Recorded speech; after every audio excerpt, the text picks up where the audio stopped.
विरोधी पक्षनेतेपद मिळत नाही या भावनेनं विरोधकांची मानसिकता बिघडले असा टोला गोपीचंद पडळकर यांनी विरोधकांना लगावलाय।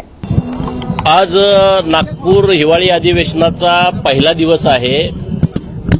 महाराष्ट्रातील सर्वसामान्य जनतेच्या आयुष्यामध्ये आमूलाग्र बदल होण्याच्या दृष्टिकोनातून सरकारकडून जी काही मदत अपेक्षित आहे ते माननीय देवाभाऊंच्या नेतृत्वामध्ये नव्यानं वेगवेगळे प्रयत्न करणारं हे अधिवेशन असणार आहे। महाराष्ट्रामध्ये गेल्या वर्षभरामध्ये पायाभूत सुविधा निर्माण करण्यामध्ये सरकार अत्यंत अग्रेसर आहे। आरोग्य असेल, शिक्षण असेल, गावाकडचे रस्ते असतील, सर्वात महत्त्वाचं शेतकऱ्यांच्या जीवनामध्ये आनंद देणारं दिवसा लाईट देण्याची सौर ऊर्जेच्या माध्यमातून जी योजना राज्यभर सुरू आहे मोठ्या प्रमाणात, जवळपास 50% शेतकऱ्यांचे शेतीचे फीडर आता सौर ऊर्जेवरती आलेले आहेत। असे क्रांतिकारी निर्णय गेल्या वर्षभरात झालेत। पुढच्या वर्षभरामध्ये सुद्धा असे चांगले निर्णय माननीय देवाभाऊंच्या नेतृत्वामध्ये सरकार नक्की करेल अशा पद्धतीची आम्हाला आशा आहे। हे बघा, विरोधी पक्ष असा एकदम व्हायबल झालेला आहे। विरोधी पक्ष नेतेपद मिळत नाही या भावनेतून यांची मानसिकता पूर्णपणे बिघडलेली आहे। परंतु विरोधी पक्षातल्या सन्माननीय सदस्यांच्या लक्षात येत नाही, आपण लोकशाही असणाऱ्या राज्यामध्ये राहतो, लोकशाही असणाऱ्या देशामध्ये राहतो। संविधानाने काही नियम घालून दिलेले आहेत। महाराष्ट्रातील जनतेने जर तुम्हाला स्वीकारलं नसेल तर तुम्ही असं राग व्यक्त करण्यात काही अर्थ आहे असं मला वाटत नाही। राज्याचे मुख्यमंत्री अत्यंत सक्षम आहेत, त्यांना कुणी सल्ले देण्याची अजिबात गरज नाही। किंवा पार्थ पवार माननीय मुख्यमंत्री महोदयांनी याबद्दलचे स्पष्ट संकेत दिलेले आहेत, स्पष्ट सूचना दिलेल्या आहेत। जे कोणी या प्रकरणामध्ये दोषी असतील त्यांच्यावरती कारवाई होईल। माननीय मुख्यमंत्री महोदयांनी स्पष्ट आदेश दिल्याच्या नंतर त्यावरती काही मत व्यक्त करावं असं मला अजिबात वाटत नाही।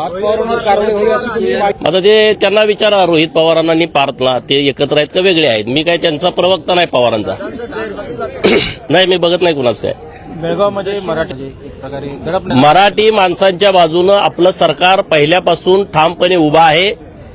तिथं जर कुठं अन्याय झाला असेल तर नक्कीच आपलं सरकार दखल घेऊन त्या कर्नाटक सरकारशी बोलेल आणि मराठी भाषिकांच्या बाजूनं ठामपणे आपलं सरकार भूमिका घेईल।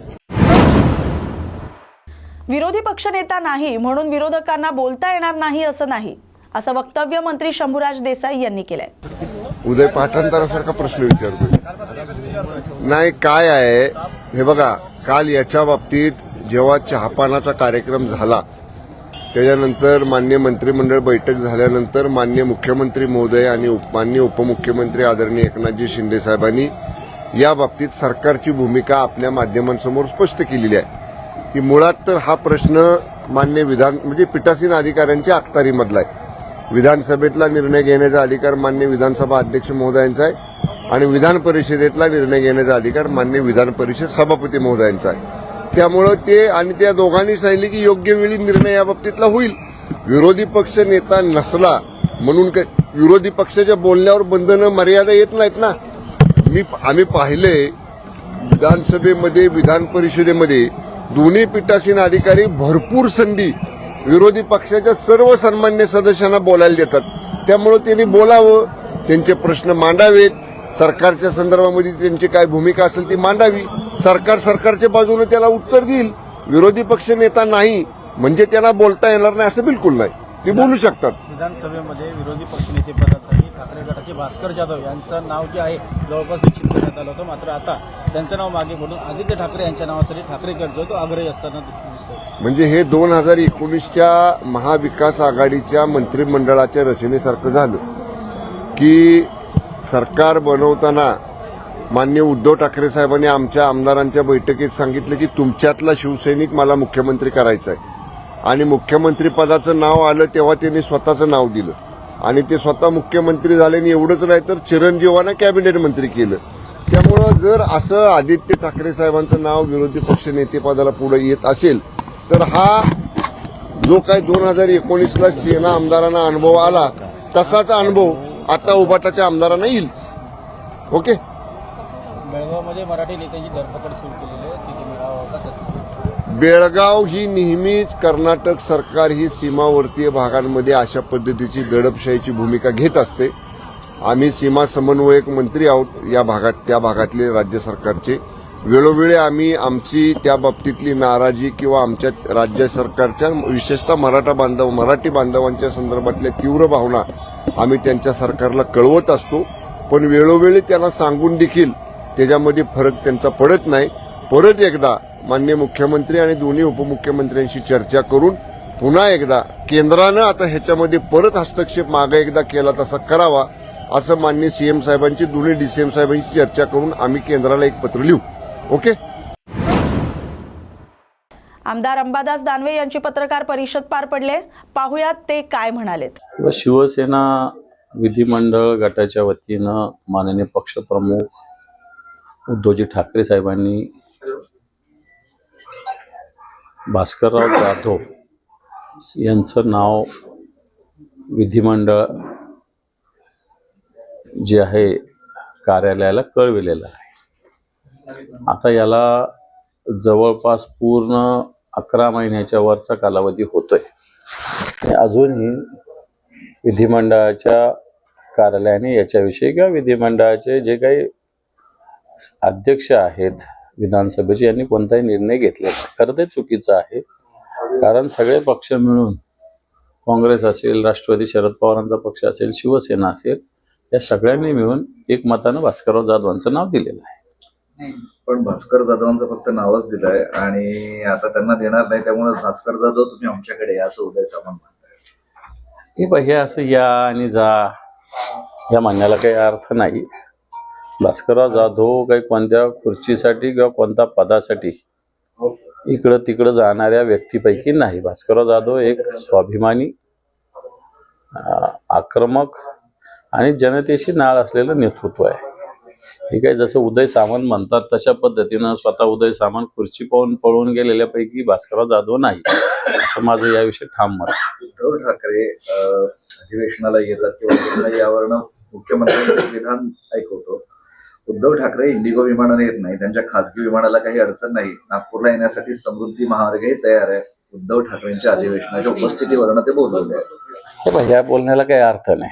याच्यातले किती लोक मग मुख्यमंत्री उपमुख्यमंत्री का समृद्धीने नाही गेले नागपूरला? का सरकारी विमानानं जातात? उद्धवजी येणं न येणं, उद्धवजी येतात ना विधिमंडळात, उद्धवजी येतात. मला असं वाटतं या 11 आणि 12 तारखेला विधिमंडळाच्या अधिवेशनाला उद्धवजी उपस्थित राहणार आहे. 11 आणि 12ला तुम्ही इनमिन 4-5 दिवसाचं घेता, डिक्लेअर करता 15 दिवसाचं आणि घेता 5 दिवसाचं. तुम्हाला गुंडाळण्याशीच घेणं असतं, करण्याशी काहीच नसतं इंटरेस्ट. पण ते मुख्यमंत्र्यांनी दिवस अशा पद्धतीने दिवसण्याला काही अर्थ नाही. मुख्यमंत्र्यांना थोडंसं मला असं वाटतं स्वतः विदर्भाचे असताना विदर्भात होणारं अधिवेशन जे आहे कशासाठी होतंय? नागपूरला अधिवेशन, नागपूर करार कशामुळे झाला होता? विदर्भावर अन्याय होऊ नये म्हणून त्याच्यात असं ठरलं होतं की नागपूरचं अधिवेशन वर्षातून एकदा व्हावं. ते काय 4 दिवसाचं व्हावं? शेकडो कोटी रुपये खर्च करायचे आणि 4 दिवसाचं 5 दिवसाचं अधिवेशन करायचं. पहिल्या दिवसाचं श्रद्धांजली, आदरांजली, बिल ठेवण्यातच जात असतो. उरले 5 दिवस म्हणजे 5 दिवसाचं अधिवेशन घेत आहे नागपूरला. खरं तर तुम्हाला जनतेचे प्रश्न विरोधकांनी मांडू नये अशीच तुमची इच्छा आहे आणि म्हणून तुम्ही अधिवेशन कसं गुंडाळता येईल, कसं कमी करता येईल असा प्रयत्न करता. मध्यंतरी भास्कर जाधव आणि राणे कुटुंबियात काय झालं होतं सगळ्यांना माहिती आहे. त्यात आता भास्कर जाधव यांनी आपल्याला माफ करावं अशी माझी इच्छा असल्याची प्रांजळ कबुली निलेश राणे यांनी दिली. आता यांचे काय काय माफ करावं हा एक प्रश्न आहे. काय काय झालेलं मागच्या काळात सगळ्या कोकणाला माहिती आहे, महाराष्ट्राला माहिती आहे. आणि आता अशी कबुली देऊन जो बूंद से गई वो जो हौद से गई वो बूंद से नहीं आती रहती. कबूतर खात्यावरनं पुन्हा एकदा वातावरण तापलं आहे. त्यांचे तेच गेल्या वेळेस गुरु कबुतरांवरनं आता पुन्हा आक्रमक झाले. कबुतरांवर कुठलेही आजार होत नाही.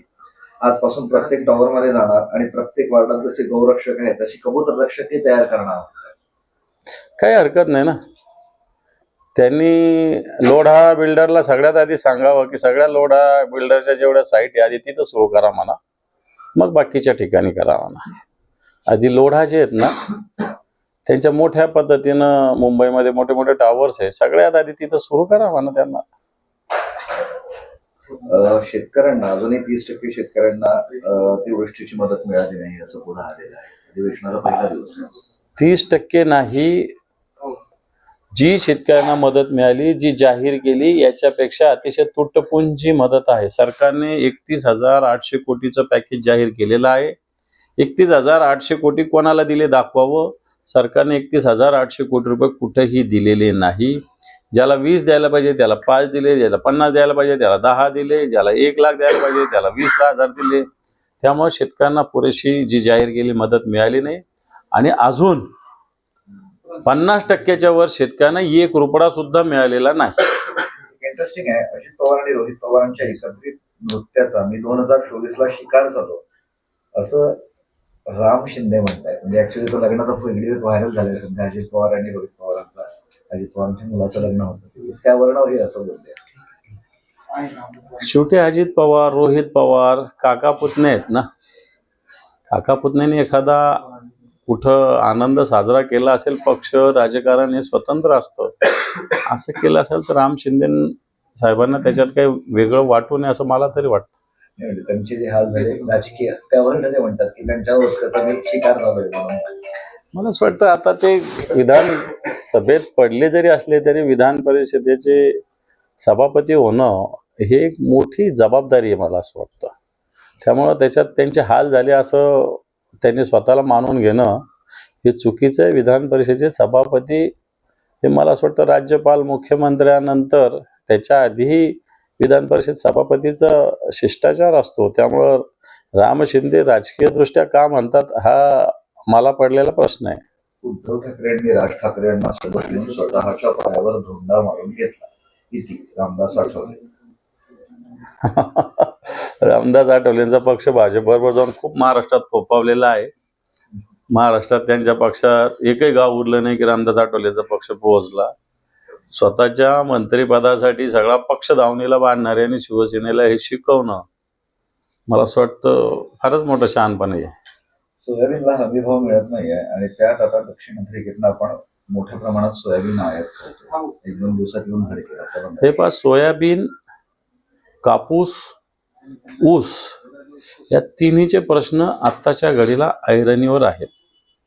सोयाबीनचा भाव सरकारने जो जाहीर केला, प्रत्यक्षात व्यापारी काय भावाने खरेदी करतात हा एक प्रश्न आहे. आता तोही जर आयात झाला अशा पद्धतीनं तर सोयाबीनचा भाव आणखी पडेल.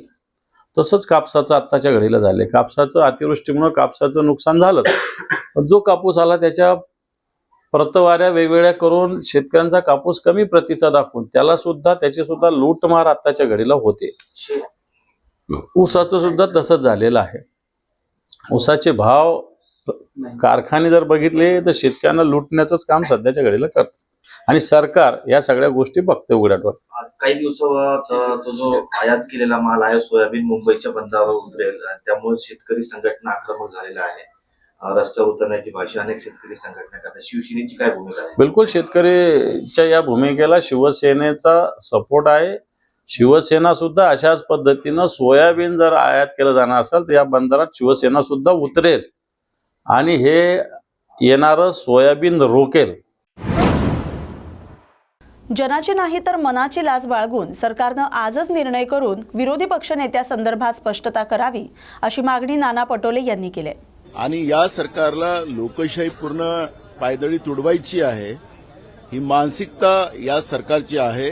यांच्या केंद्रीय सरकारची तीच मानसिकता आहे आणि त्याच्यामुळे महाराष्ट्राच्या परंपरेला जी विधिमंडळाची जी परंपरा होती त्या परंपरेलाच काळीमा फासण्याचं काम राज्याचं महायुतीचं फडणवीसाचं सरकार करते आहे असं चित्र आपण पाहतो आहे. आणि शाहू फुले आंबेडकरांचा महाराष्ट्र आहे आणि या महाराष्ट्रामध्ये विधिमंडळामध्ये विरोधी पक्ष नेता नसेल तर लोकशाहीची जी 2 चाकं आहेत ती 1 चाक यांनी काढूनच टाकलेलं आहे.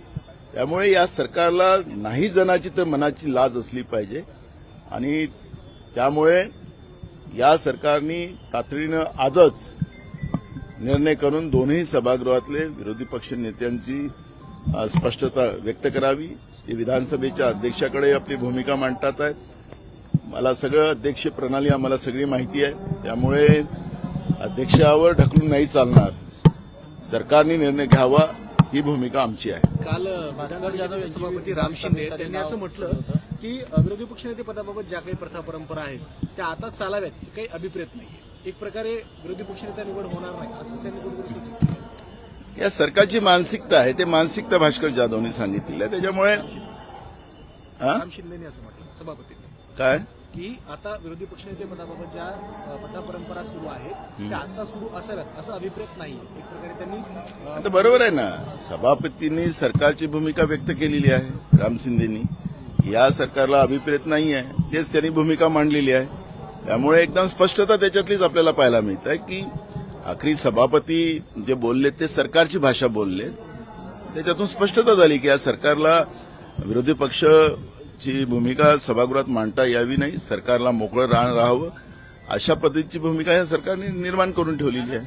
विधानसभेमध्ये विरोधी पक्षनेते पदासाठी भास्कर जाधव यांचं नाव पुढे होतं. होय, संख्याबळाचं कुठले नियम नाही. मी तुम्हाला सांगतो की महाराष्ट्राच्याच परंपरा मी देशातल्या नाही. जिथं 2 आमदार विरोधी पक्षाचे होते त्यालाही विरोधी पक्ष नेता पद काँग्रेसने त्या काळात दिलेलं आहे. याचा रेकॉर्ड तपासा. यांना रेकॉर्ड तर विधिमंडळातलं काही लपलं जात नाही. त्यामुळे कुठलीही परंपरा नसतं. 2ला आम्ही देऊ शकलो. आता एवढी मोठी संख्या आमची तर त्याला काय नाही द्यायचं. पण मी सुरुवातीला सांगितलं की हे बेईमानी निवडून आलेले आहेत. हे मॅनिक्युलेशननं निवडून आले आहेत. निवडणूक आयोगाच्या कृपेने निवडून आलेले आहेत. जनतेच्या कृपेने नाही. आणि हे माझ्यावर जेव्हा वारंवार सांगतात की 200 मतांनी निवडून आला. अरे दम असेल ना. महाराष्ट्रात सगळ्यात जास्त मतांनी निवडून दाखवतो पण पायलटवर निवडणुका घ्या. नसेल ज्या दिवशी नाही मिळालं महाराष्ट्रात सगळ्यात जास्त मतं राजकारणातून संन्यास गेला नाना पटोले यांनी ज्या पद्धतीनं निवडणूक आयोगाच्या माध्यमातून हे जे निवडून आले त्या आधारावर हे करतात. म्हणून जनतेची भीतीच यांच्या मनात नाही. संसदीय पद्धतीची भीती यांच्या मनात नाही. संविधानाची भीती यांच्या मनात नाही. आणि म्हणून हे या पद्धतीनं वागतात आहेत.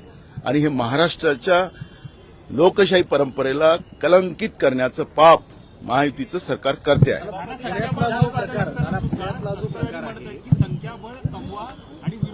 अरे मी सांगितलं महाराष्ट्रातली परंपरा रही. यांच्या विरोधी पक्षाचे 2 आमदार असताना सुद्धा आम्ही विरोधी पक्ष नेतेपद दिलेलं आहे.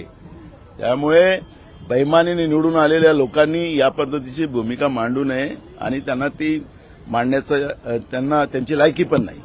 पुण्यातला जो प्रकार घडला पुण्यामधला जो जमीन गैरव्यवहार प्रकरण घडला 1800 कोटींचं अमेडिया प्रकरणामध्ये, त्यामध्ये पार्थ अजित पवार हे नाव आहे. त्यामुळे कुठेतरी या प्रकरणाला चालढकल करण्याचा प्रयत्न केला जातो. बघा, मी तुम्हाला सांगतो, महाराष्ट्रामध्ये मुख्यमंत्र्यांनाच पूर्ण गुजरात स्टाईलमध्ये किंवा पीएमओ स्टाईलमध्ये हे सरकार चालवायचं आहे. त्यांच्या सोबत्यांना केव्हा कुळगटी करायची केव्हा नाही करायची त्यांच्या हातात त्यांनी सगळी चाबूक ठेवलेली आहे. या अमेडिया प्रकरणामध्ये अजित पवाराचाही आवाज बंद करण्यात आला. एकनाथ शिंदेचाही आवाज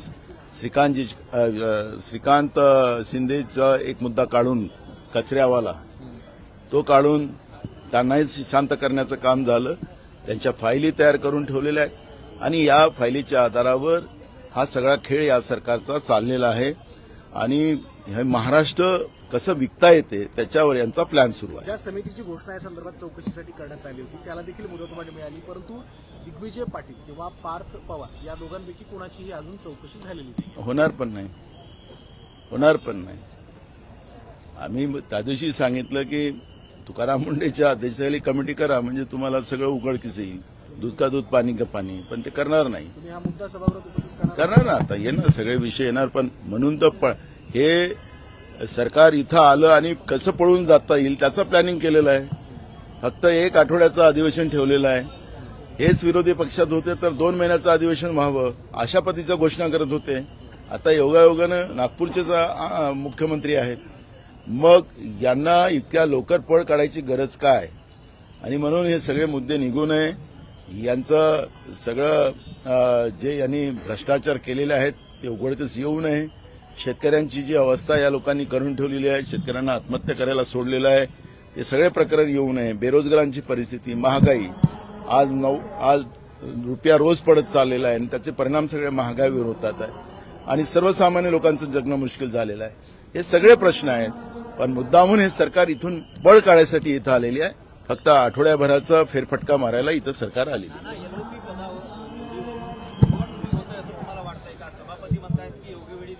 अरे मी काय म्हटलं, सरकारने भूमिका स्पष्ट करावी. त्याच्यात सभापती जे बोलले ते सरकारची भूमिका मांडली. थँक्यू.